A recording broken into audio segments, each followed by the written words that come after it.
ఈరోజు చిన్న టమాటాలతో టమాటా రసం చేస్తున్నాను. ట్రై చేసేయండి మీరు కూడా. టమాటాలని చక్కగా కడిగేసి 2 ముక్కలుగా కోసి 1/2 లీటర్ వాటర్ పోసి 10 నిమిషాలు ఉడికించండి.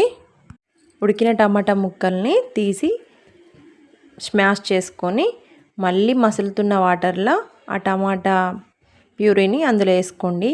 చక్కగా మరిగించండి. జీలకర్ర మెంతుల పొడి, కొంచెం కొత్తిమీర వేయండి. తర్వాతకి ఈ ప్లేట్లో చూపించిన విధానంగా ఇవన్నీ తీసుకొని చక్కగా కట్ చేసుకొని తాలింపుకు రెడీగా పెట్టుకోవాలండి.